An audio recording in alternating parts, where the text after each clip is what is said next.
Good afternoon. I want to thank everyone for coming to this very important meeting of the City Council as we do the people's work. At this time, would you please stand for the invocation by Pastor Tom Potter from Pinecrest Baptist Church, followed by the Pledge of Allegiance. Pastor Potter, it's good to see you, sir. Appreciate you coming out this weekend for Relay for Life and the last several years and your dedication to that. It's really impressive to see you in and about in our community. I mentioned that last year at the Lincoln Park Dale's Home Community Center and the Swanson Home. You and your folks were out. So it does my heart well, sir. Well, thank you, sir. I couldn't keep up with you. Lost all that weight. Yes, and could you say that again?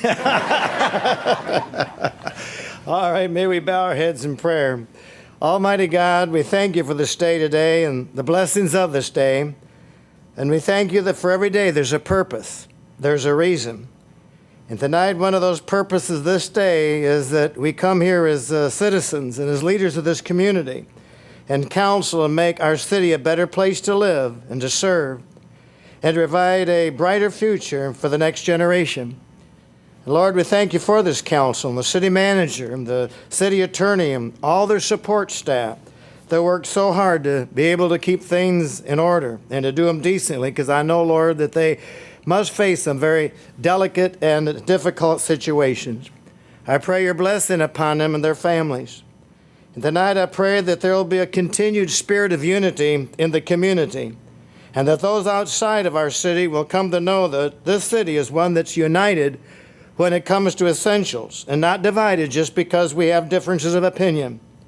May they come to understand that when it comes to what really is important, we are people that care. We are people that are there for each other. And may any spirit of hostility towards another be overcome by love from above.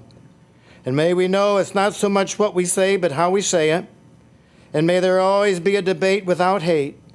And may we not be self-centered, but center our discussions on the common good of the entire community. Help us to establish our goals as well as setting new goals, and may our objective always be the safety and well-being of our citizens. I pray for those in law enforcement, fire, rescue, and those involved in public safety. Lord, please protect them as they perform their duties. We pray for our military, their families. Give them a peace as they seek to bring peace to others in faraway lands. And then, Lord, again, for this council meeting tonight, we pray your blessing upon it. May each one find divine direction dealing with human issues, and may thy will be done on earth as it is in heaven. For yours is the kingdom, the power, the glory forever. In Jesus' name, shalom. Amen. Amen. Allegiance to the flag of the United States of America and to the republic for which it stands, one nation, under God, indivisible, with liberty and justice for all.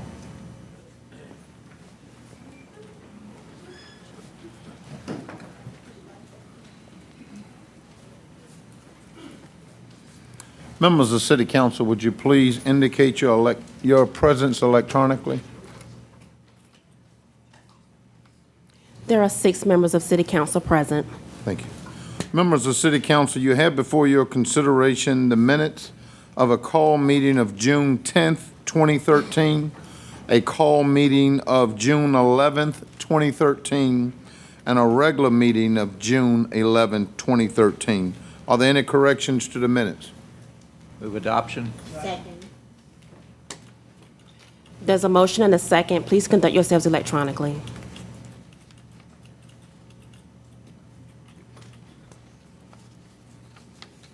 The minutes are adopted 6-0. Madam Clerk? 13-266, presentation. Presentation from the Portsmouth Museum Foundation. If those from the Portsmouth Museum Foundation would please join the mayor at the Sergeant-at-Arms desk.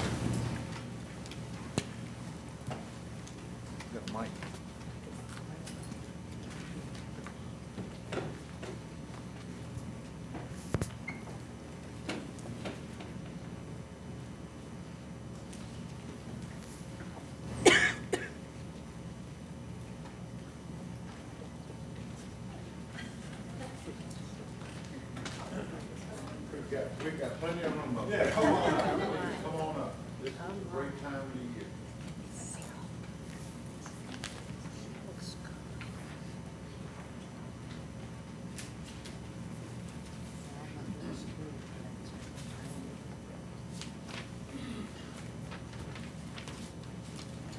Thank you, Mayor, Vice Mayor, and members of City Council. My name is Peter Schleck. I'm a resident of Old Town. And for 6 years, I've been on the board of the Portsmouth Museums Foundation. And I can tell you that for every day of those 6 years, we've been working hard to meet our commitment to raise $4 million for new exhibits for the brand-new Children's Museum of Virginia. It'd be a shame to have a brand-new building and have old exhibits.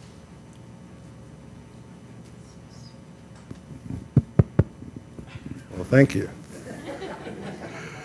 And I have people up here with me that we were trying to think as we sat there. It's probably been about 10 years since it was just a twinkle in people's eyes.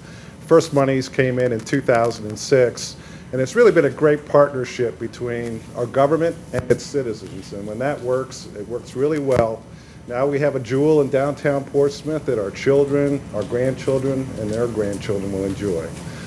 But I'm here today to give you the last installment of that $4 million. I have a check here for $437,000, together with the record of the other payments we've made under our agreement with the city. Kept along. We did. So we consider it paid in full. I will say the real check is in our hands, and we're looking for Mr. Williams. We're tracking him down. We need to get it to him before the end of the fiscal year. But thank you for the partnership, and thank you, citizens of Portsmouth.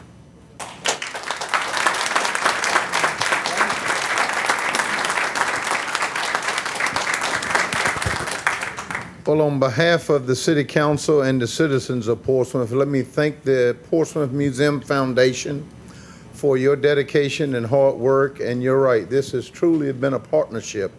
And I see it as probably the best $14 million that we've invested in this city in a long time.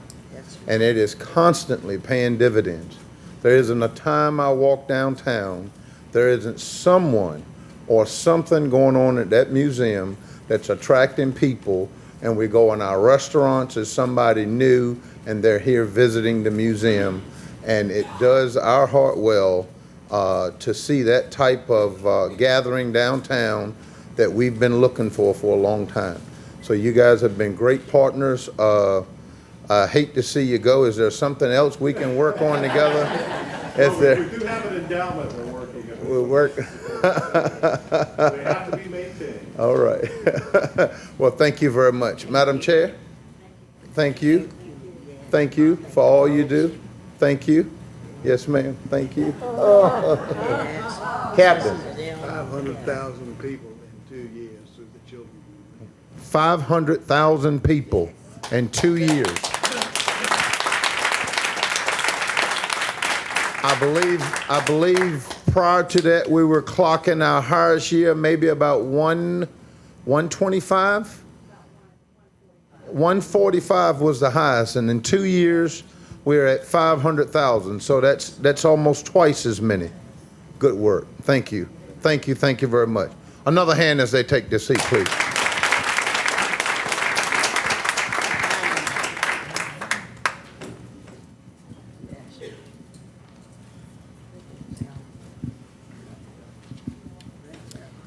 Special presentation. Would the following please join the mayor at the Sergeant-at-Arms desk? J. Brewer Moore, Ned McCabe, Margaret Winley, and the members of the History Commission.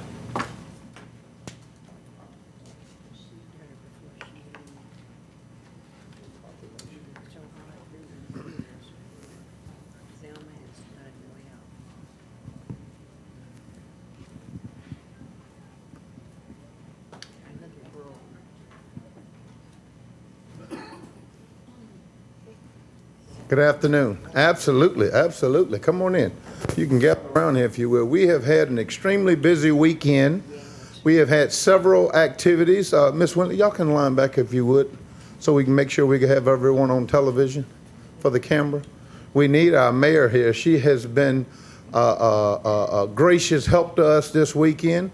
You know, this weekend we celebrated the 200th anniversary of the Battle of Craney Island. And we did a joint proclamation, the cities of Portsmouth and Norfolk, signed by myself and Mayor Frame. We did the presentation of the Norfolk version on Saturday, and then Sunday, we were at Fort Norfolk on Saturday, and then Sunday, we did the exact same ceremony and presentation in Portsmouth at Hoffler Creek. I was there for a portion of the ceremony on Saturday, but because of my commitment to Relay for Life, I couldn't stay in Norfolk. And so I deputized Miss Windley and asked her would she fill in for the mayor. And she was honored and set up and did an outstanding job, I understand. And then Sunday, we were at Hoffler Creek, and Mayor Frame couldn't make it. So as I presented the joint proclamation, I asked her if she wouldn't mind once again filling in for Mayor Frame. And so in one weekend, she has been, your husband said 15 minutes of Frame. You had 30 minutes of Fame. One as the mayor of Norfolk and one as the mayor of Portsmouth. So I want to thank you for all of your hard work and the commission. Ned and Mr. Moore, we couldn't dare do this without your presence, sir. You've been pitching and selling and pitching and selling from day one. And we appreciate the education and the opportunities that we've had. And I remember calling you last year when I was at the mayor's conference. We were in Baltimore at Fort McHenry, and they did a reenactment, and they mentioned everything except the Battle of Craney Island.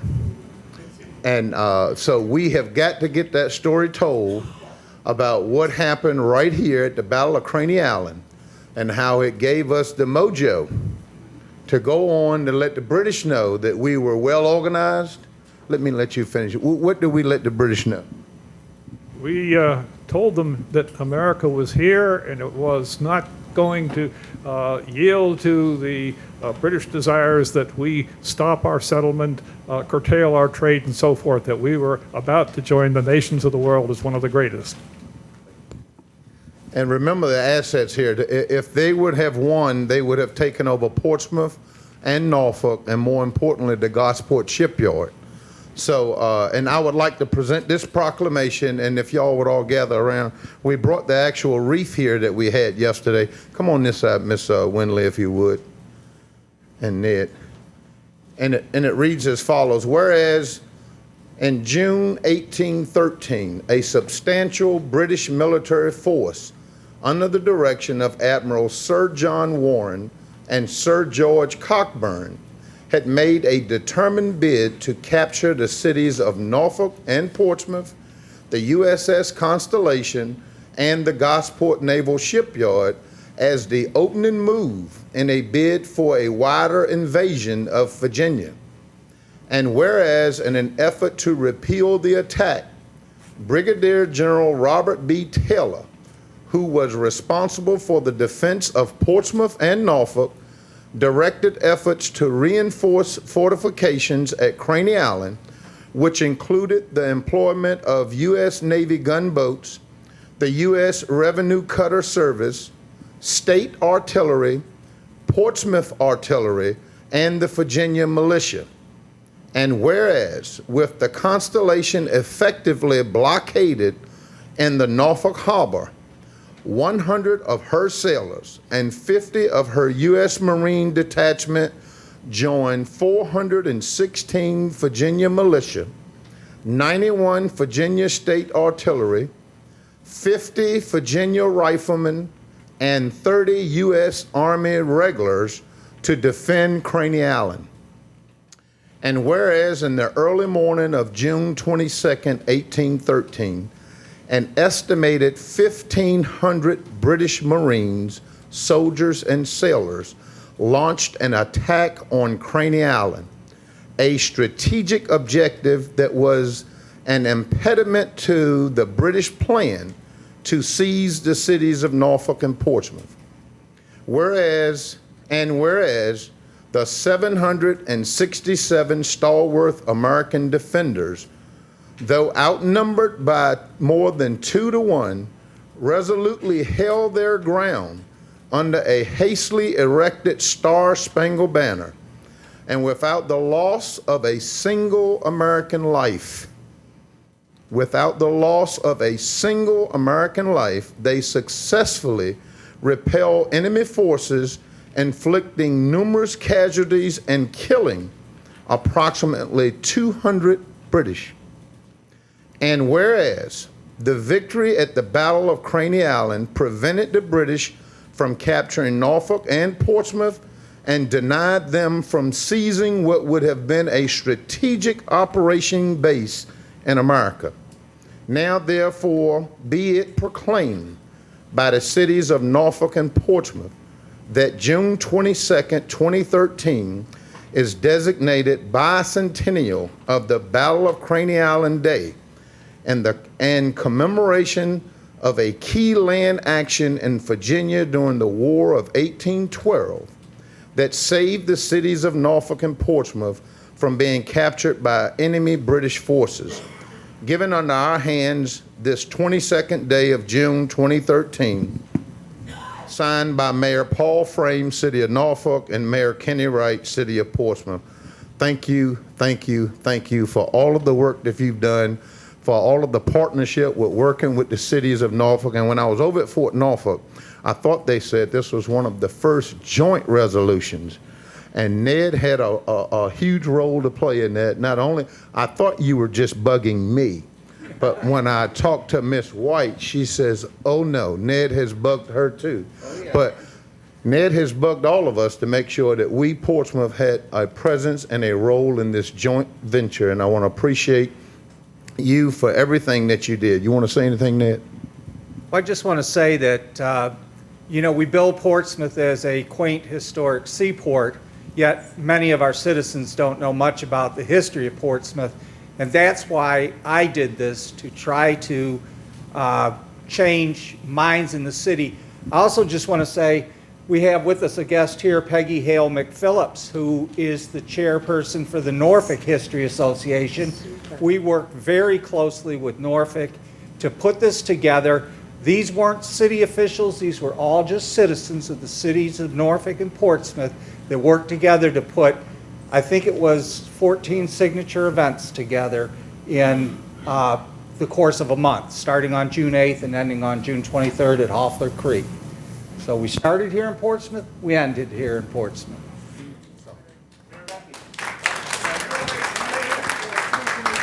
Larry, a question? Absolutely. Do you have room on your refrigerator for that magnet? Absolutely. The Portsmouth Flag Associates has distributed 5,000 of these little magnets with the Star Spangled Banner, and we're down to the end, but I think as you go around and visit people, you'll notice on the refrigerators the little magnets. We thank the city for all of its cooperation. Okay, very good. Thank y'all very much. Thank you. And before we take our seats, we got one big event we want to talk about on December the 21st. Are we ready? Are we ready to talk? We're getting there. The building looks good. We put the sidewalk in last week. Yes, you did. Are we ready? Great things are happening. I am elated. All right, thank you. December 21st, December 21st. the grand opening of, The Portsmouth Community Library. December 21, grand opening of the Portsmouth Colored Community Library. The event will be held at the neighborhood facility, which is 900 Elm Avenue, which is right next door to our little palace. So please come and listen out for all of our events that will be happening. Thank you so much. thank y'all very much. Sir. Thank you. Thank you. Thank you. Welcome to Portsmouth. Thank you. Okay. Thank you, Mayor. All right. Come on. Yes, ma'am.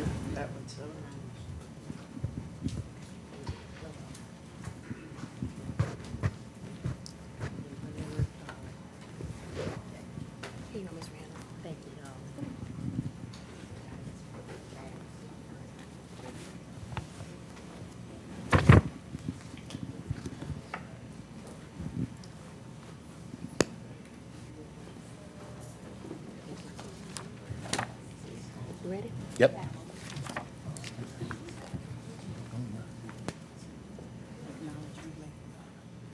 Oh, my. We want to do this here? I was going to do this under...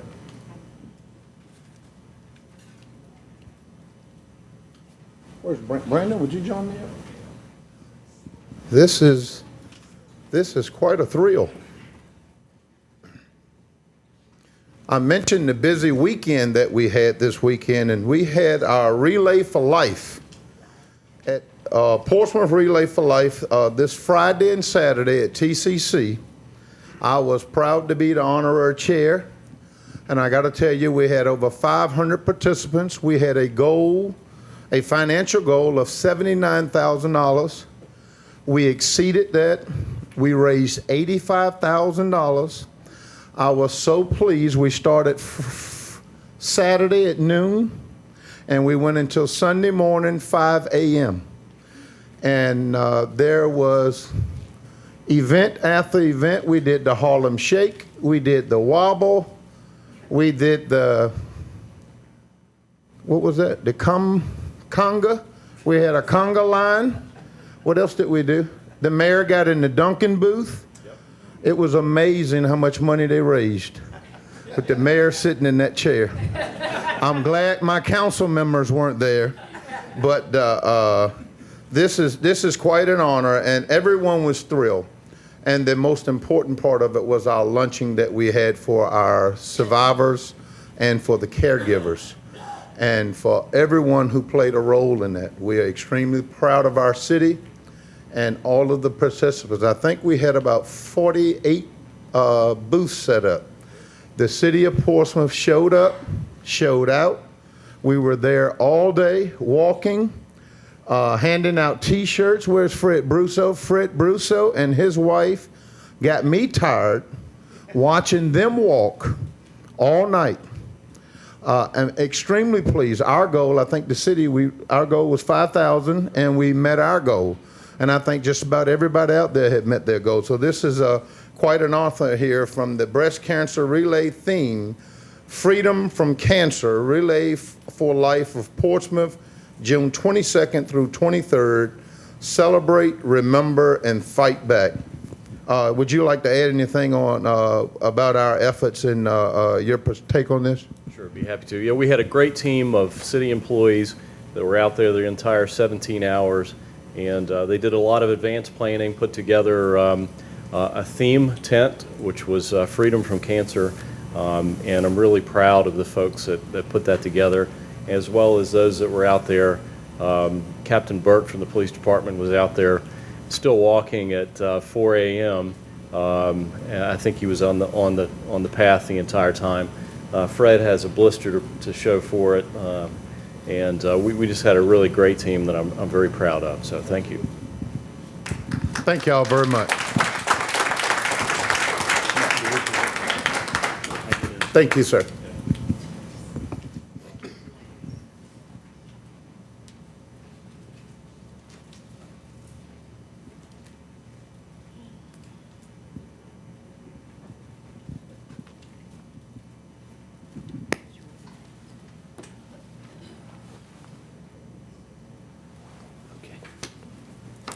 City Council rules require a limit of up to 5 minutes to speak. When you approach the podium, you will see a timer. At the beginning of your 5 minutes, there will be a green light. At 4 minutes, there will be a yellow light. At the end of your 5 minutes, there will be a red light. You will hear a beep, and we ask that you conclude your remarks. Unfinished business. 13-245 use permits. Item A, resolution granting the request of Sharita Copeland Jenkins for a use permit for a child daycare center home at 5 Admiral Court for 12 children aged 6 weeks old to 12 years of age. UP 1304, first reading vote, 7-0 approved. Vision principles, lifelong learning community, and neighborhoods and a sense of community. Electronic roll call, and I do have speakers on this item. The first speaker is Deborah Moore.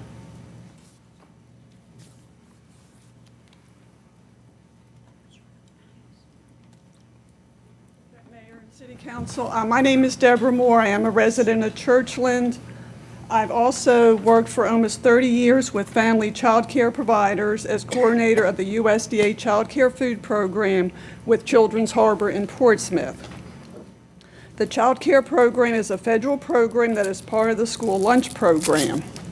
Due to legal advice handed down by the State Attorney General, the Division of Family Child Care Licensing was told, effective July 1st, 2012, that they could not ignore local zoning laws. This has created a crisis across the state as many licensed providers give up their licenses or go underground. Providers can legally care for up to 5 non-related children and do not need any type of regulation. Many cities and counties have met the challenge and changed their zoning law to meet those of licensing. Prince William County is a good example of this, as based on recommendations by licensed providers, their zoning guidelines now match those of licensing and allow providers to care for up to 12 children. Becoming licensed as a child care home is a very long process. It's almost similar to becoming a daycare center. I didn't print out the standards for family daycare homes because there are 127 pages, and you can see that on the DSS website. Licensed providers require record checks such as CPS clearance, criminal record checks, sworn disclosures, and TB tests on themselves and all other family members and assistants. Licensed providers have a long list of regulations they need to follow, including purchase of new cribs that meet federal standards and 16 hours each year of training for themselves and their assistants. And many attend the Portsmouth Reads program started by our own Ned McCabe. Licensing inspectors are trained to help providers offer the best care for up to 12 children. Concerns about traffic are unsubstantiated, and requirements for additional driveway space are costly and unnecessary. Traffic is minimal as parents come and go at staggered times due to their schedules, and a parent may have 2 or 3 children in care. Some parents are in the neighborhood and walk their child to the home, or the provider provides transportation. And I can personally attest that the traffic is much less than that generated by the friends that are visiting my neighbor's teenage son.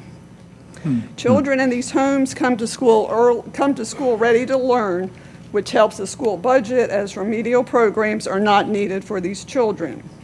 Homes now are being forced to choose which children they will need to let go.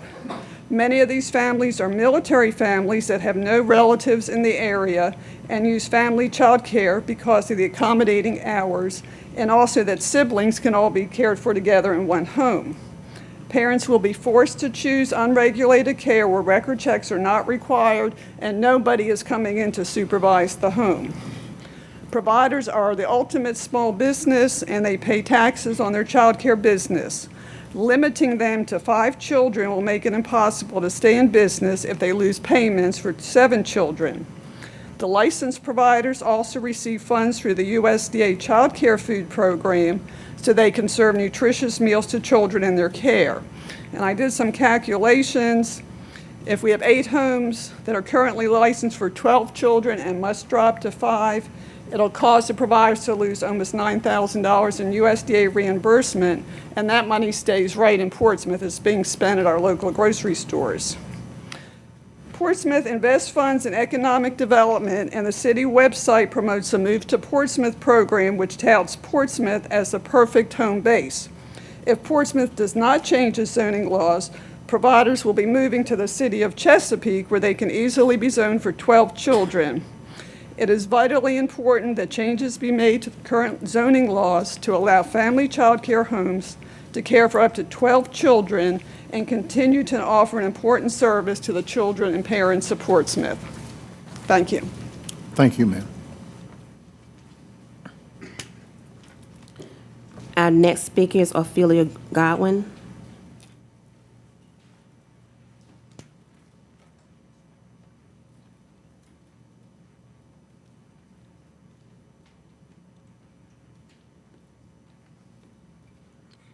Good evening. My name is Ophelia Godwin, and I'm a state licensed daycare provider in the city of Portsmouth. I would like to take this time to thank you for allowing me to speak before you today in reference to the parking requirements through zoning for family daycare providers. I would like to request, if at all possible, that the zoning requirements for state family day home providers be amended. Excuse me, Ms. Godwin. Can you bring the microphone down a little bit so we can hear you better? Okay, Thank you. thank you. I would like to request that the requirements for state family day home providers be amended to allow us family day home providers to continue servicing parents with a much-needed service. Many of our parents prefer the quaint and personal touch of the family day home. Daycare provider facilities are quite expensive. Daycare facilities are quite expensive, and the ratio of children to a teacher in a daycare center is 12 children to one teacher, where in our home is quite different. We have 16 points to adhere to. Let me give you an example. 2 infants alone are 8 points, so being aware of the ages and points allotted for children in your care is extremely important. With that being said, many parents are looking for a home environment, and most find daycare centers unaffordable. Our parents are working individuals who are looking for a safe, nurturing, and affordable home field environment. Our parents come at staggered times, and we have never encountered parking issues or had complaints in reference to parking, as we provide a service to people who are working individuals. They bring their kids to daycare, go to work, pick them up at the end of the day, and return home.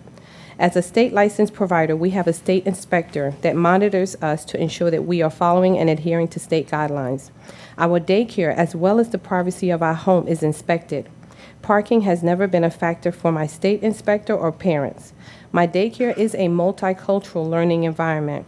We also have a USDA inspector who monitors us to ensure that the children in our care are given nutritious and healthy meals. The state does not supply us providers with any of our daycare environment furniture or anything that we need except the guidelines that we must adhere to. I am not sure if anyone is aware of what is required by us providers to be state licensed, so I would just like to give you a few items, being that in order for us to apply for zoning, we must be state licensed. Nothing that we have in our daycare or are required to do is funded by the state. It is supplied by the provider. We pay for all background checks, TB screening, toys, furnitures, and just had to replace cribs by December 2013 to meet new guidelines. When you look at my pictures and the environment that you see, was supplied by me, the provider. At times during training classes, we might be supplied with a few books or something to enhance our learning environment. Many of us still attend college to continue our growth in childcare. These are a few of our state guidelines. Everyone who resides in our home must have a criminal background history check, TB screening, and a file with any updated information on that person available to the state inspector at all times. Any person volunteering or working for you must also have a criminal history background check, as well as a TB screening, and must have a high school diploma or GED, as well as ongoing yearly training in their record to show that they are equipped and knowledgeable of what is required in childcare. They must also have 3 letters of references of their character and experience in childcare. As a provider, I'm also required to have a criminal background check, TB screening, CPR first aid certification. We are required to follow a point system, which means children are given points according to their age. So it is your job to ensure to have an assistant with you, as if you are over the points, you are to the points and are tending to children alone, it is a violation of the state guidelines and safety concern. So with all of this being said, I would like to request that our zoning requirements be looked at to see if at all possible it can be amended to allow us providers who are continually striving to do a good job the opportunity to do that. I want to thank you for allowing me the time to speak before you today. And if there are any providers from the city of Portsmouth who this zoning requirements will or are affecting, please stand just to show that we are here to support each other. Thank you. Thank you, ma'am. Vice Mayor Cherry? Yes, you can approach.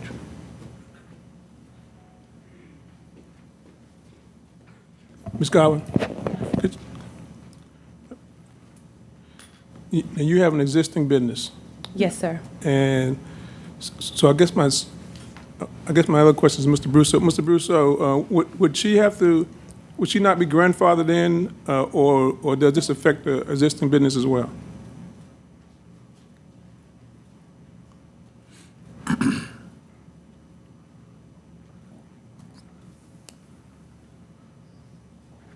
Vice Mayor, the business approvals that we have issued have been for 5 or less children in the home. anytime it's been more than 5 up to 12 has always required a use permit. So if they are keeping 5 or less children, they're okay. If they're operating above that without the use permit, then they would be not grandfathered, but would be operating outside the letter of the law. Okay, so the state is approving them for 12, and we are approving them for 5, and they're getting assistance through these various programs that are federal and state, et cetera. And the only thing is, well, at least in the case of the one we just passed last, well, we're going to vote on again tonight, was half a parking space. Okay, so I think we need to take a look, as they're suggesting, we need to take a look at our zoning ordinance, because we could be putting some very vital businesses in the community out of business for a parking space, or in the case of Ms. Jenkins, it would have been for a half a parking space because she only had a part-time employee.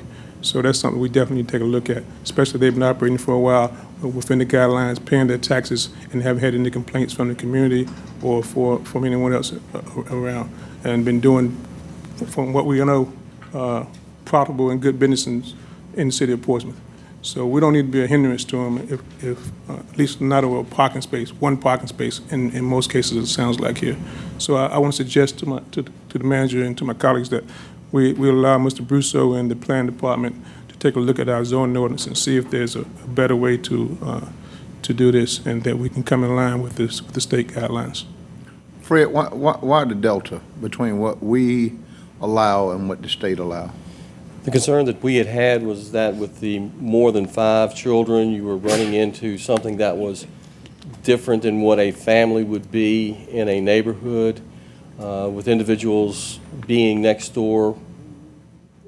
A good operation would be one that you would not mind having. A operation that's not well maintained, that has a large number of children, outside play areas, for 12 children would be much different than 5. That was the reason that the 5 children were chosen, and the 12 we said we could see in a neighborhood, but we would want to look at that to make certain that there were sufficient playground areas, parking spaces. Some houses don't even have 1 space, so we would want to be looking at that to make certain there was sufficient room and parking and an area between the houses, to make certain that that stayed a good neighbor. Okay. And right now, none of them have use permits if they're 5 and below. I have not found any use permits except the one that we have just processed for over the 5 up to the 12. Okay, thank you. So Mayor, let me suggest that, we would still, we should still have our use permit process and still go through the process, and if they meet all the guidelines, we ought to have a mechanism to get to yes if everything else is proper and in order. Not a blanket approval, but each case would be individual on its own and be looked at, and if they meet all the requirements, then we ought to be able to find a way to, to get there.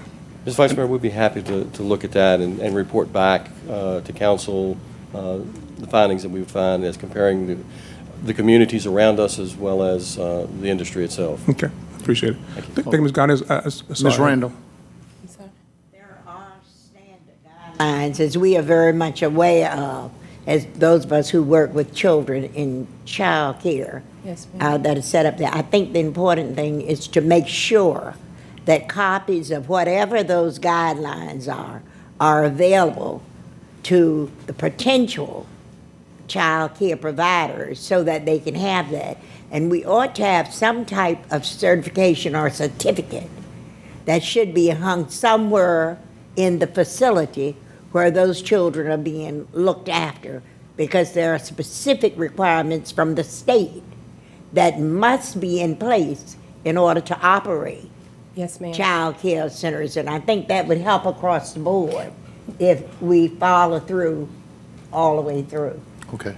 Yes, ma'am. You can respond. As Thank you state for- licensed providers, we go through a rigorous inspection by the state licensed providers. They inspect our whole home. It's not just your daycare environment. Everything that's a safety aspect, your playground, every part of your home is inspected. Once you have been qualified by the state to be a state licensed provider, then they give you a certificate. And you have to hang that certificate where it can be seen. We, as state providers, we were following the law as far as what we were doing. We knew that to run a business, we needed a business license if you wanted to take care of 5 children. But when you read state guidelines, it says if you want to take care of more than 5 children, you have to be state licensed. A lot of us went ahead and did that, and many of us did not know about zoning. I found out about zoning because my USDA worker brought it to my attention. And it just kind of fell in our lap, and we've been trying to do what we need to do. But when we turn in our application, we're hitting the parking, and the state says we've met all the requirements, but zoning says no because we need 1 extra parking. I don't know. Spot. Thank you. We'll look into it. Good. Thank you very much. Madam Clerk? Our next speaker is Dana Harris.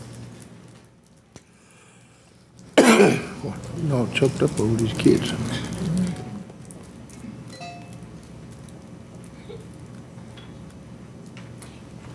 Good evening. My name is Dana Harris, and I reside at 4005 Eptile Lane, and I'm also a daycare provider in the city of Portsmouth.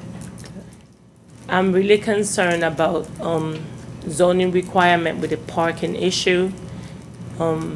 I will, hopefully you guys will just look over and make some type of amendment, because right now, how can you look at little kids and your parents and choose which one goes and which one stays? That's true. That's true. Think of it, when you tell a child that, you are preference over one child or preference over another child. I also run I'm multicultural. I'm an equal opportunity provider. I don't look at colors at all. When I look at my children, I look at my kids. Even though I did not birth all of them, but I feel that way. I have a beautiful relationship with my parents. I used to work a long time ago at a daycare center. And the reason I chose to do this on my own is because when there's so many kids together, somebody get lost. You don't have the time. You don't have the patience. You didn't want to give them the loving and nurturing that they are looking for. They need it. And we have to remember that they are our future. What we are doing, we are in a learning environment. We don't play all day, even though we play and we learn through play. But we also are learning because these are our future. We are laying the foundation. So when they go to school, they are equipped with what they need to know. Our children are eager every day to come in and learn. Our daycare are set up in centers. We have a blocks, a manipulative, we have science, we have dramatic play, we have computer, we have a library, music and movement. Our play area is fenced in. We are meeting guidelines. Mrs. Godwin is right. When the state comes in, they go through our entire home, not just the daycare area. I even said to my husband, if my state inspector ever come and you upstairs sleeping and she go upstairs, you know what you need to do. You need to get up and move out the way. Every day, we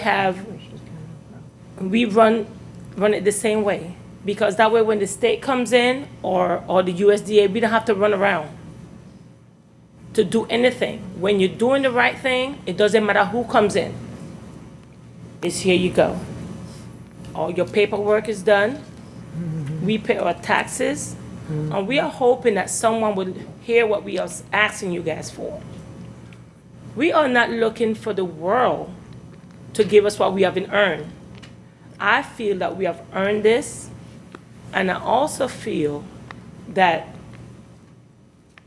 we are just trying to better ourselves. We going to college. We are trying to get an early child education degree. And that way, we could just nurture one child, and it goes to another child, and we even nurture our own parents.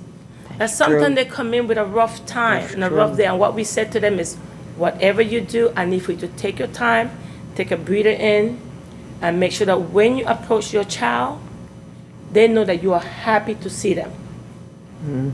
They are your most prized possession.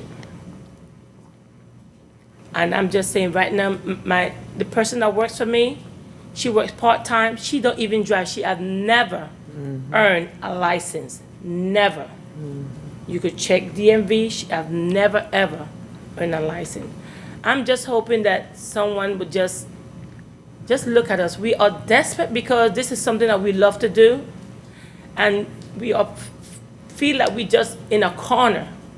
How can we choose who goes and who stays? When we nurture our kids, we tell them that we are like the rainbow. We are all special. And each one of us have a purpose. And I'm just hoping and praying that after this today, that the purpose is accomplished today. I also have some pictures that I would like to leave at my daycare. And hopefully you guys can see that we are really following state guidelines. It's not a game. There are other providers out there that they're underground. And we are trying not to be that way. Thank you. Thank you, ma'am.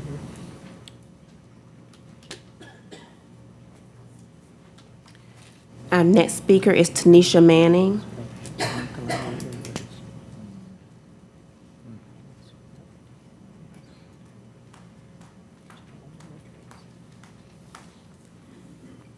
Good evening. My name is Tanisha Manning. I'm active duty military, Navy. I've been in the military 19 years. I have two daughters, ages 3 and 5, who have been in childcare since the age of 8 weeks old. My oldest daughter attended Children's Harbor in Suffolk. I'm a resident of Suffolk. I'm originally from San Diego, California. Suffolk Children's Harbor is a great facility. And my daughter attended that facility until she went to Creekside Elementary, and she's now going to first grade. When my youngest daughter was born, I was asked to deploy to Yokosuka, Japan for a 2-year period. I just recently returned 3 months ago. I felt more comfortable choosing an in-home daycare for my daughter. It was born prematurely. I wanted her to be in a family setting where she would be nurtured and cared for and given that one-on-one attention in my absence. I'm sorry. I wanted her to feel as though she had a mother figure who sympathized with my situation and would support my daughter and give her the extra love and attention she desperately needed. A Little Imagination Daycare gave me the support I needed while I served my country, without me worrying about if my daughter was in good care. Ms. Godwin was patient with my daughter while she struggled with her speech and went through separation anxiety. She emailed me on a weekly basis and sent me pictures. She took time to talk to me whenever I felt like I was having a rough time. My daughter now is 3, and I plan to have her in the daycare until she turns 5. I feel like Ms. Godwin is family to me. Not only does she go to my church, but I look at her as a mother figure as well. When I drop my daughter off at the daycare, I don't feel like I'm rushed to pick my daughter up. Ms. Godwin takes the time out to talk to me every day to let me know how my daughter is doing and how her progress is doing. I work shift working, so there's times when I have to be to work at 5:30, and there's times when I don't get home until after 6. If my daughter was in a regular facility, they wouldn't be as lenient with their working hours. There's not been one time when I've had to ask Ms. Godwin a favor and she's turned me down. Being a single parent is difficult. Being in a facility because it's so expensive. An in-home daycare is more affordable. I have another year left in the military until I retire. And the only thing keeping me from not going back home to California is meeting the family and friends that I've met inside the daycare facility. In-home daycare is more one-on-one. Instead of my daughter being one of 12, she's now only one of 8, with 3 other providers there as well. The parents were more closer to each other than as a daycare facility. When our daughter went to Children's Harbor in Suffolk, it was great, but it was more like I signed her in and signed her out.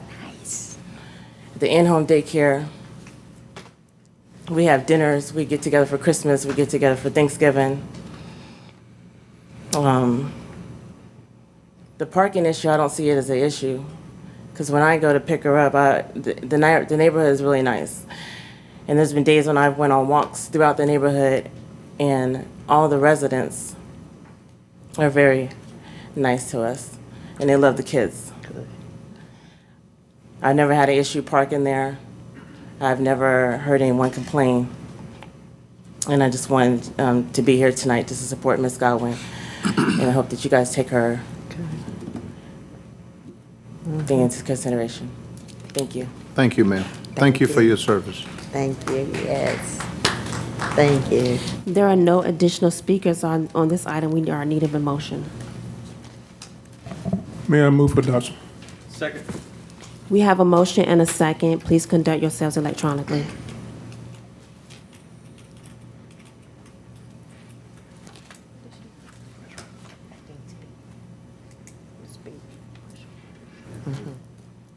Ms. Randall?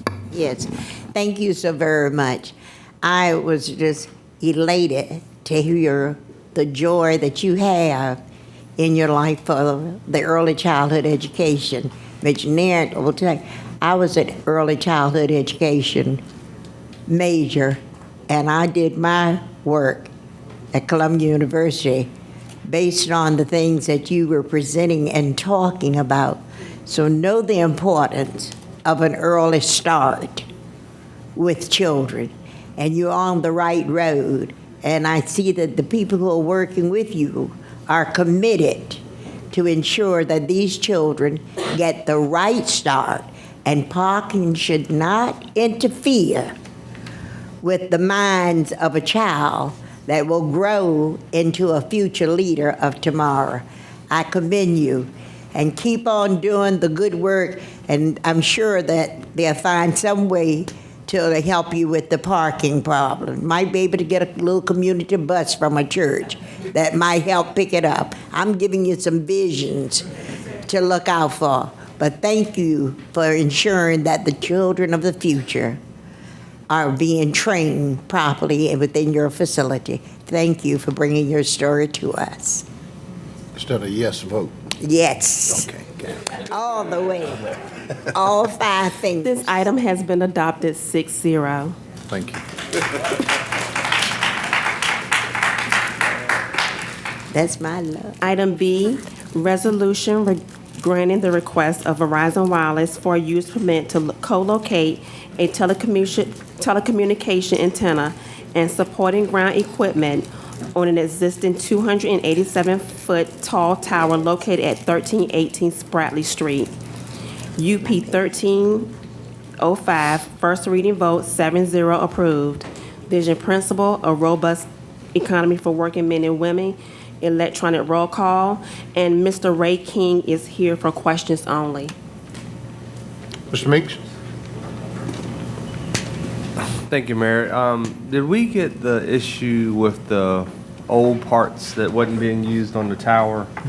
Did we get that addressed? Yeah. Yes, sir. Mr. Moody? Mayor, I can speak for that if you don't mind. I think it was communicated to us that actually Verizon doesn't own the property. Someone else does. But I think they were going to, on our behalf, see if that debris or outdated equipment could be removed from the property. Is that correct, sir?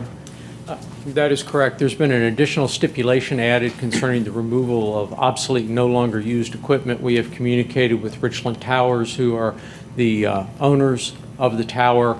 They have given us a letter acknowledging their obligation to have that done, and with the condition in your resolution that would have to be done before we're allowed to go operational with the equipment. All the conditions are acceptable to Verizon Wireless. Thank you. Thank you. Thank you. We're in need of a motion. Second. We have a motion and a second. Please conduct yourselves electronically.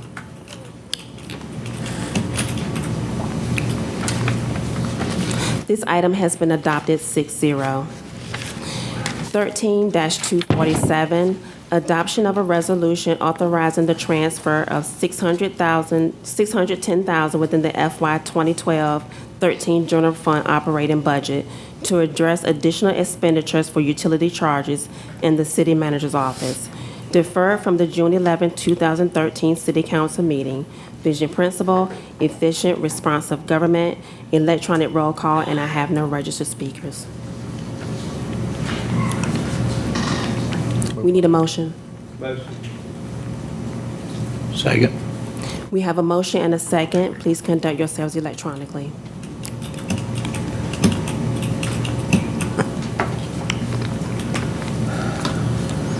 This item is adopted 6-0.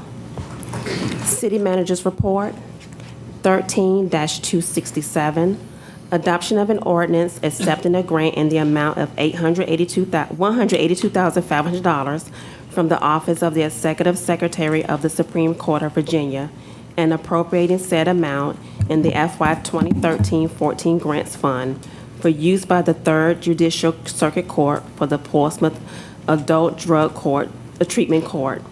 Vision principle, neighborhoods in the sense of community, electronic roll call, and I have no registered speakers. Second. We have a motion and a second. Please conduct yourselves electronically. And while we're doing that, I want to recognize the Honorable Johnny Morrison is here in attendance tonight, sir. Would you please stand to be recognized? Thank you for everything that you're doing in the drug treatment center, and most of us here are very active as either speakers or hopefully not participants, but aware of the program and the effectiveness and what it's doing to our community and to our families. So thank you, sir. It's an honor to have you in our chambers. Yes. Okay. This item has been adopted 6-0. Item 13-268, adoption of an ordinance accepting a grant in the amount of $515,534.45 from the Virginia Department of Health and appropriating said amount in the FY 2013-14 Grants Fund for the USDA Summer Food Service Program grant. Vision principle, neighborhoods in a sense of community, electronic roll call, and I have no registered speakers. Move adoption. Second. We have a motion and a second. Please conduct yourselves electronically.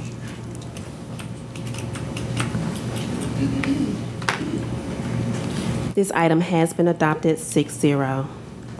13-269, adoption of an ordinance to appropriate $3 million in the FY 2012-13 Health Insurance Fund expenditures and transfer from the Health Insurance Fund balance.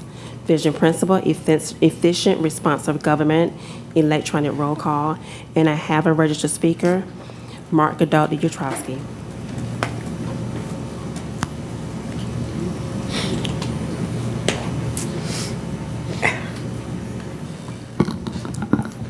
Good evening, Mr. Mayor, honorable members of council, and fellow citizens.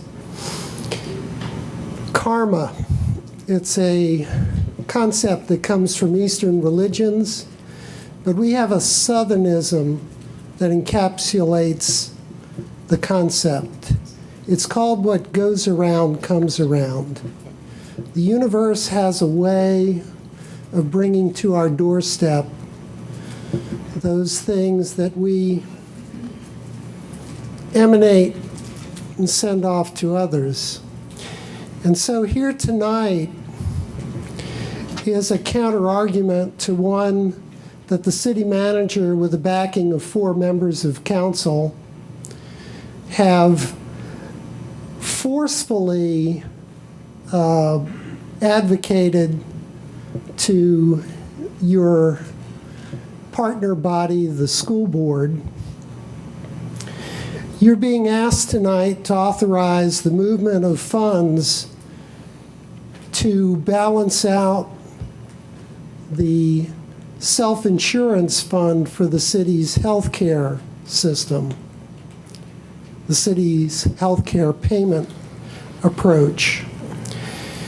Now, I heard the city manager say on more than one occasion that the school board could balance their budget, pay for the paraprofessionals without any additional money from city council by moving to a self-insurance scheme like the one the city uses.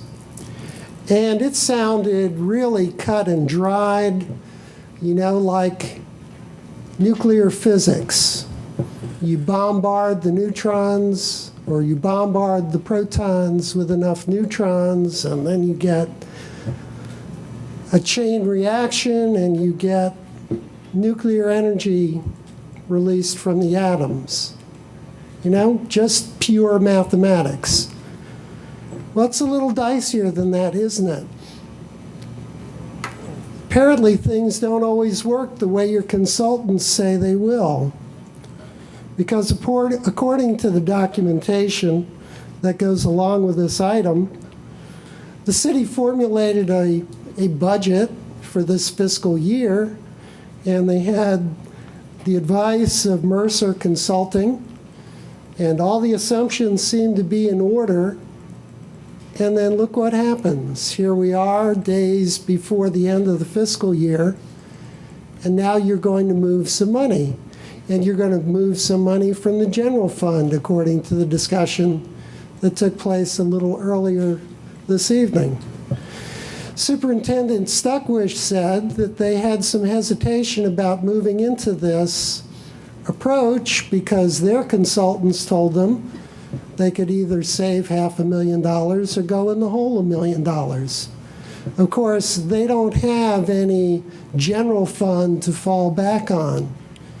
And if they go in the hole, why, I'm sure the council members Cherry, Meeks, Moody, and Simas will raise a big ruckus about it. And those of you who have been favorable to the school board will probably raise a ruckus about it too, because you have to.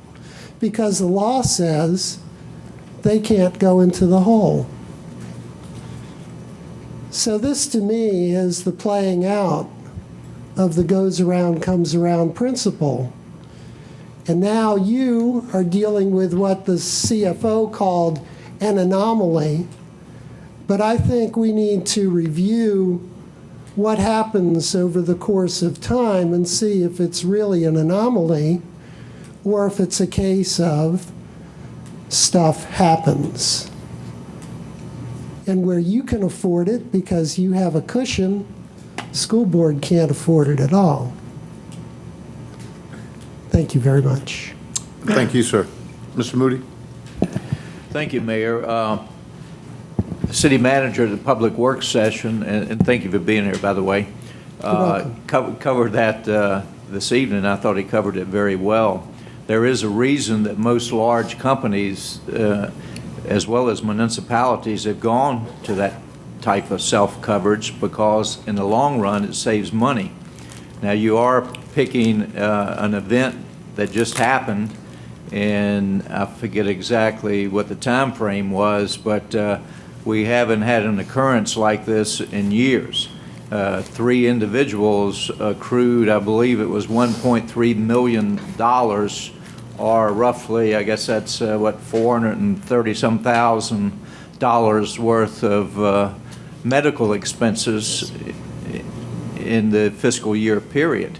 So that doesn't occur every year. So you can't take that snapshot and apply it for this year, next year, or the following years. I think most people, business people, as well as actuaries would say being self-insured in the long run is a better move and saves money. Mr. Manager, would you mind speaking to that, if you would? Yes, sir. I don't mind. A claim is a claim. It's that simple. It doesn't make any difference if you're self-insured are fully insured through an insurance company, it makes no difference. And that's what we're talking about here is a claim. We had more claims this year than we had last year. Translate that, we had more sick people this year than we had last year. It's going to cost one more money either way. If we were fully insured through an insurance company, our insurance premiums would go up next year. Same with your car insurance. If you have an accident, your premiums next year are going to go up. Your insurance company is not going to eat that risk or that cost. So that's what we're talking about here is a claim, not what goes around comes around. We're simply talking about having more sick people this year than we had in the previous year. And I'll be glad to explain that to you afterwards if you would like to take the time. I cannot divulge the names of the people or types of the sickness, but we've had some major, when you got 3 people who total $1.3 million worth of claims, that's a surprise to them, and that's a surprise to anybody, whether you've got self-insurance or fully insurance. And it's that simple. May I respond, sir? Absolutely. As an investor, I've been brought up on the philosophy that past results of investments do not guarantee future returns. And so I don't disagree with the city manager's analysis that this is something that happens from time to time, that there are exceptional circumstances.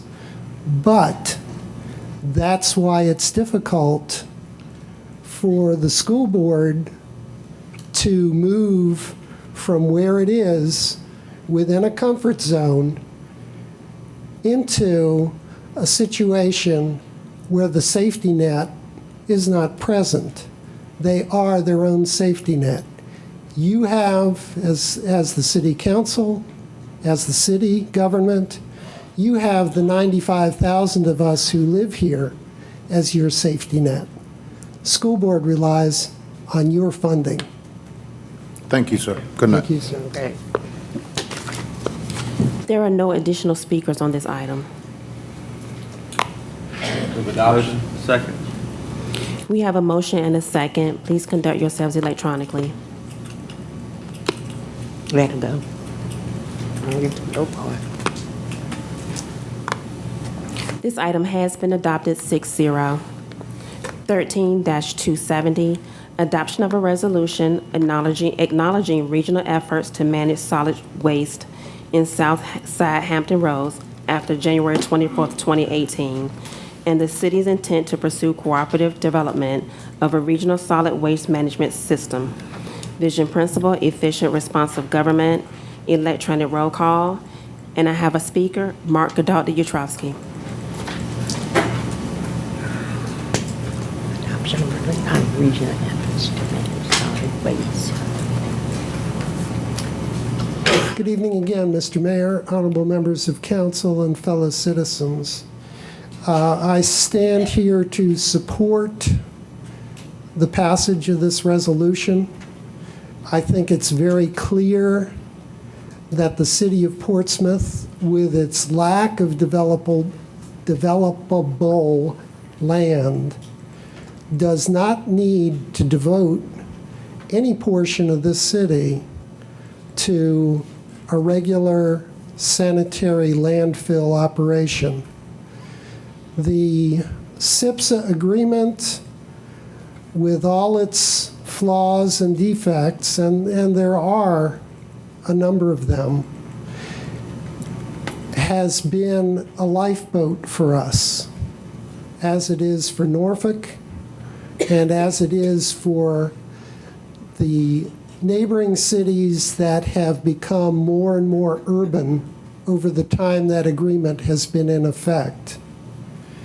So I'm happy that the city is being proactive in going out this far ahead of the termination point for the current agreement and trying to find a solution that will be cost-effective and that will not rely on our own resources for the disposition of solid waste. I also want to thank the city administration for its move to curbside recycling, to increased recycling of materials, because that positively impacts the solid waste disposal picture overall. The more that we can recycle, the less we will have to dispose of in other manners. So I support this, and I thank you. Thank you, sir. There are no additional speakers on this item. Second. We have a motion and a second. Please conduct yourselves electronically.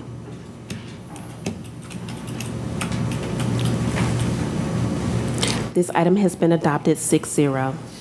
New business, 13-271, Boards and Commissions. Councilman Moody.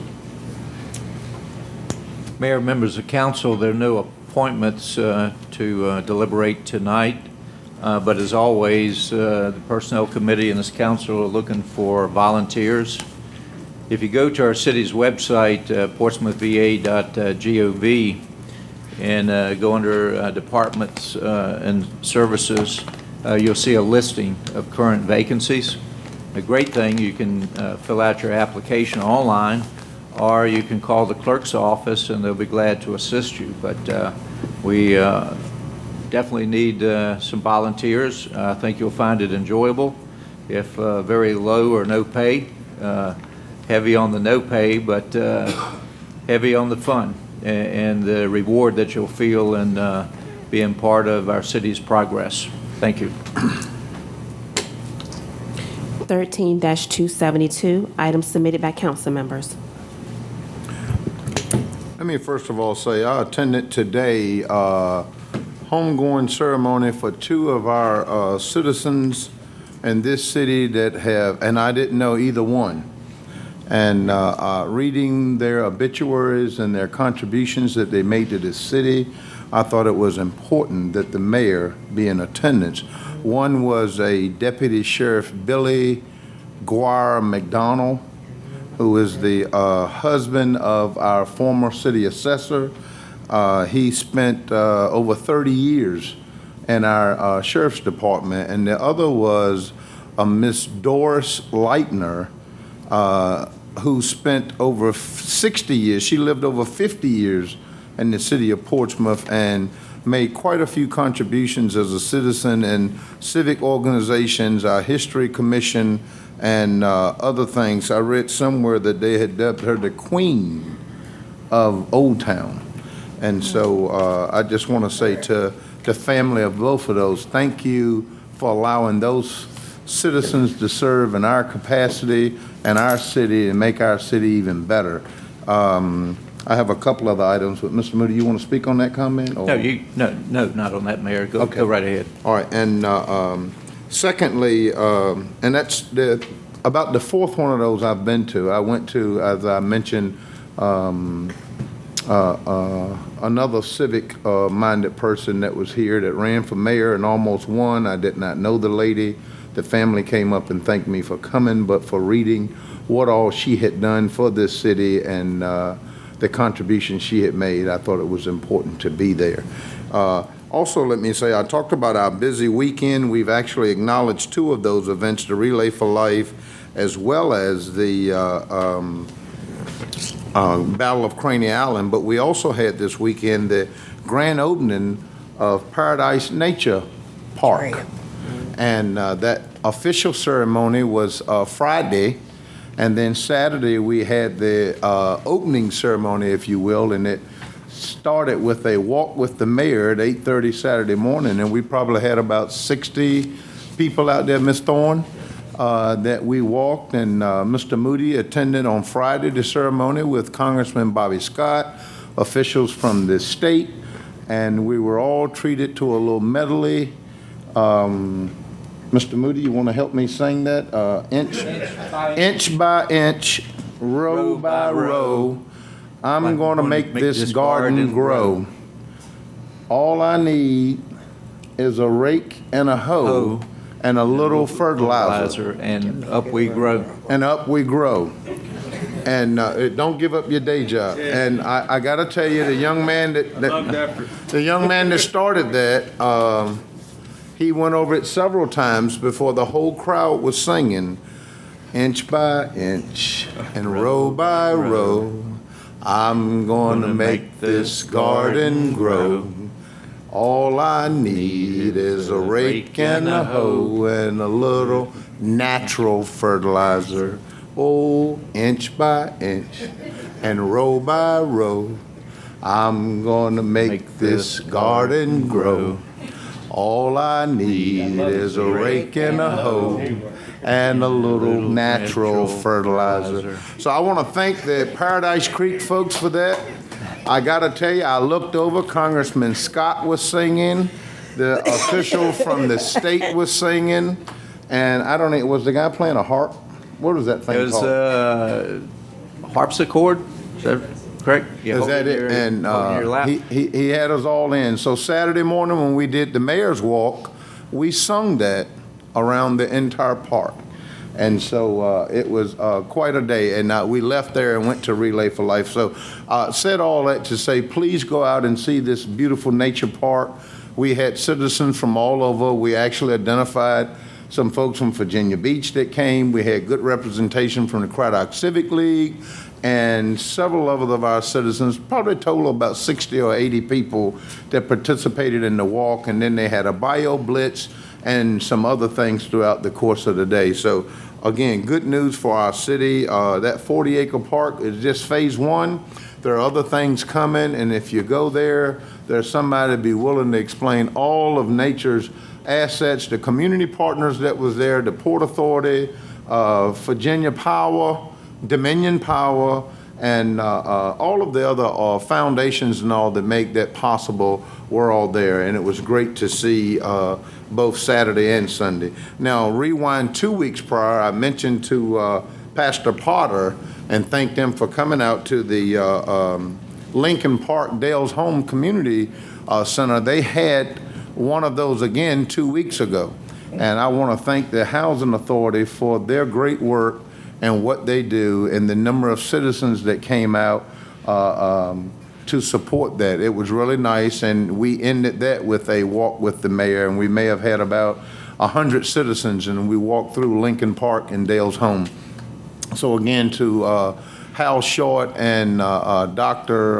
Copel and all the members of the Housing Authority, thank you for what you do and how you make those things matter in our city, and we see it in our citizens and taking pride in their neighborhood and their community. So with that, Mr. Moody. Thank you, Mayor. I wanted to mention a couple upcoming events. Hard to believe 4th of July will be here next week, which means that Craddock's going to have their patriotic parade, bike parade. I believe this is probably the 95th patriotic ceremony. It's hard to believe in the square. I believe registration for the bike parade is 8:30 in the morning, and the parade gets underway at 9:30. Mayor, and also Long Point is having their first annual barbecue cook-off. Apparently, that's going to be a barbecue cook-off contest where you'll vote on the best barbecue being cooked, and that's coming up Saturday, June the 29th, out at the Long Point community. So 2 good events coming up. Also last week, the Virginia Port Authority hosted a tour of the eastern expansion of Craney Island, which was very interesting. That's coming along, as most people are aware, that someday soon, in the next 20 years or so, will be another port operation. But they hosted that, well attended. Must have been 100 people on the boat to view the progress going out there. So just wanted to mention that. Okay, thank you. And I had to respectfully decline Long Point's offer to be one of the judges at the barbecue. I looked at the Healthy Portsmouth Initiative and the barbecue judge requirements, and they didn't match. And so for the first time, I turned it down. I told them I would be in attendance, but I couldn't be a judge. So I'm looking forward to someone judging all that good barbecue. Anybody else? All right, Madam Clerk. 13273, report on pending items. Ms. Bernadette Hogg. Good evening, Mayor, members of City Council. I'm Bernadette Hogg, City Ombudsman, and would like to give you the report on the non-agenda speakers and pending items for the council meeting on June 11, 2013. There were 2 non-agenda speakers at the council meeting on June 11, 2013. One of the speakers required action by staff. Steve Whitehead was concerned about waste management disposing of tree debris from contractors. Staff was tasked to look into a permit process for disposing of this type of debris. Staff is in the process of reviewing other area cities to see if they have such a permit process. A report on these findings will be given to City Council at an upcoming work session. And that concludes my report. Thank you. 13274, non-agenda speakers. Our first speaker is Denise Johnson. She's not here. Okay. Our next speaker is Donna Sy. Don and I are following one another.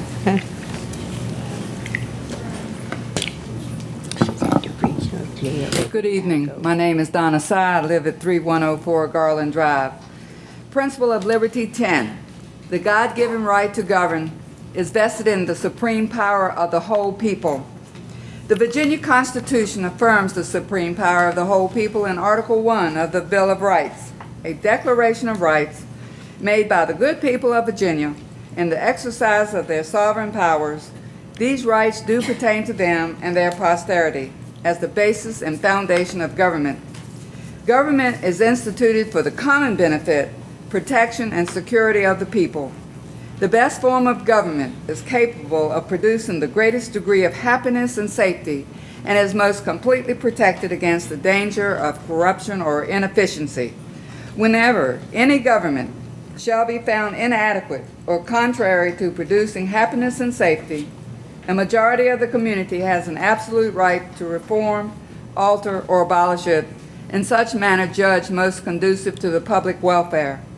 In our city's charter, the city shall have the power to take official actions not in conflict with the Constitution of Virginia or other laws of Virginia for the preservation of the safety, health, peace, good order, comfort, convenience, morals, and welfare of its citizens. Thomas Jefferson wrote, "The way to have good and safe government is not to trust it all to one, but to divide it among the many, distributing to everyone exactly the functions he is competent to do. Let the counties be entrusted with the local concerns of the counties, and each ward direct the interest within itself. It is by dividing and subdividing these republics from the great national one down through all its subordinations until it ends in the administration of every man's farm by himself. It's by placing under every one what his own eye may superintend, that all will be done for the best. It is not by the consolidation or concentration of powers, but by their distribution that good government is a result. The division of counties into wards become pure and elementary republics, the sum of all which, taken together, composes the state and will make of the state a true democracy as the business of the wards. The people in the wards conduct transactions that are the nearest and daily concern. The affairs of the larger section of county, state, and the union, not admitting personal transaction by the people, will be delegated to representatives elected by them, and representation will be substituted where personal action is unable to be carried out. Yet, if any representative should become corrupt and perverted, the division into wards, a regularly organized power constituting the people, enables them by that organization to crush regularly and peaceably the unlawful seizure of power of the unfaithful representatives and rescues themselves from the dreadful necessity of doing it by a rebellion. In this way, We shall be as Republican as a large society can be and secure the continuance of purity in our government by the safe, peaceful, and regular control of the people. It's by placing under everyone what his own eye may superintend that all will be done for the best. It is not by the consolidation or concentration of powers, but by their distribution that good government is achieved. Our city charter states, the City Council of the City of Portsmouth consists of a mayor and 6 council members to be elected by and from the city at large. Our governing body has its own individual personalities, meshing for one common cause, to conduct the affairs of the city. We have at times our governing body allows a person's self-interest to get the better of us. It creates a difficult situation for everyone, the governing body and the citizens. Thanks for listening. Thank you. Our next speaker is Elvira Johnson.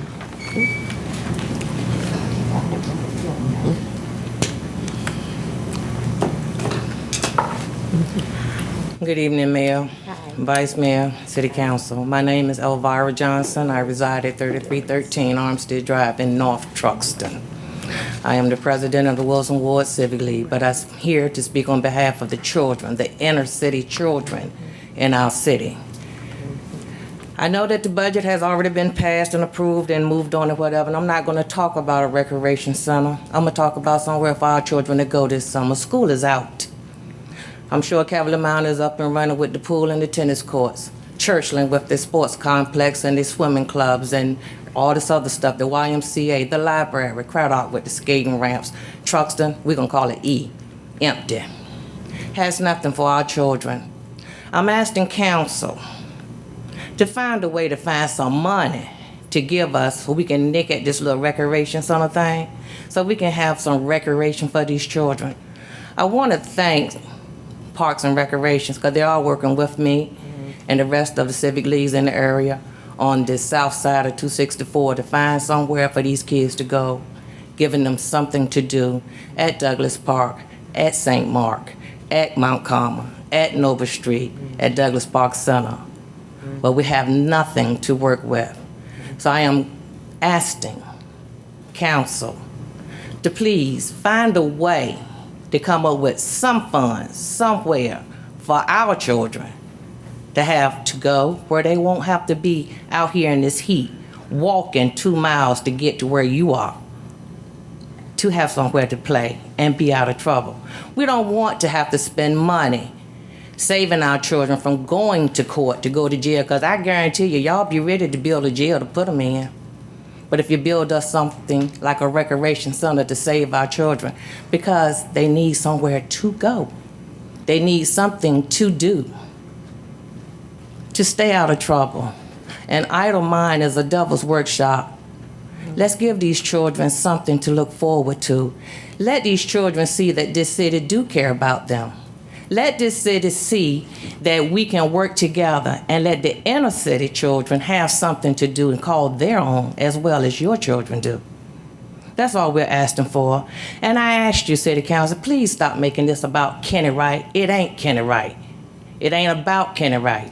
It's about the children in the city of Portsmouth, and we need help. Thank you. Thank you, ma'am. Our last speaker is Steve Carroll. I know where she's coming from.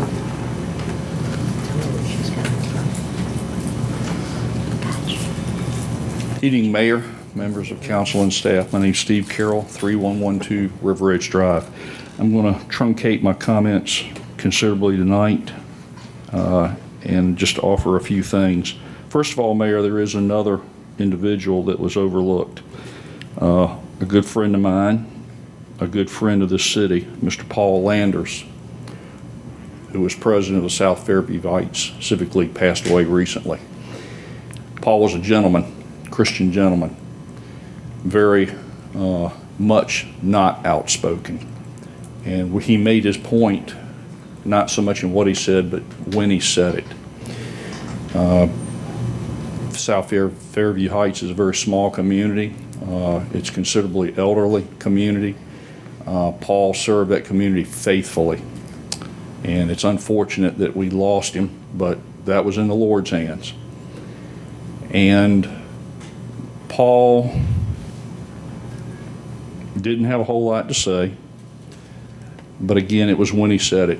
And several years ago, when a developer in this city tried to pull a fast one with the help of several members of city council, Paul, even though he lacked the eloquence to come up here and speak, and he lacked the education that a lot of people have that come up here and speak on occasion, he stood his ground and defended not only his own community, but the rights of another community. And that's what set him apart. He was unselfish. He cared for people. He cared for what was right, not just when it was in his own interest. Now, that said, I was going to speak tonight about an article that came out in Sunday's paper concerning the tolls and the public-private partnership.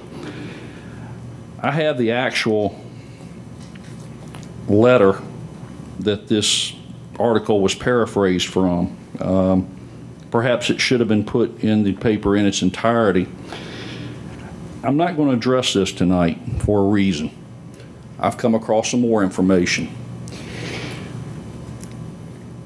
Much to my wife's chagrin, I have 2 file cabinets at home, 5 foot tall and about 3 foot deep, packed full of information. I'm getting long on the tooth, but that file cabinet isn't. And I'm going to research the information that was in the paper Sunday. And I'm going to do some more research. And I'll just leave and say this. With anything that goes on in this city, everyone should be factual. There is no room in the people's business for arrogance. There's no room for the people's business in political gamesmanship. There is no room in the people's business for not doing what's in the best interest of all the citizens in this city. And if I come to this podium, I'm going to come factually prepared. And because I'm not factually prepared, I'm not going to address this issue tonight, but I will address it. As for the schools, and I respect Mr. Godowdik-Yurtrovsky's opinion very greatly, but quite frankly, with the grand jury report and the way the school board has conducted themselves, I'm afraid that they're crying wolf. They have no credibility, with the exception of one new individual. And quite frankly, if they told me the sun rose in the east and set in the west, I wouldn't take their word for it. But I do have a solution for what was brought up. The point was made that they have unforeseen expenses. Well, the city manager has taken those unforeseen expenses out of their equation and taken that burden on the city.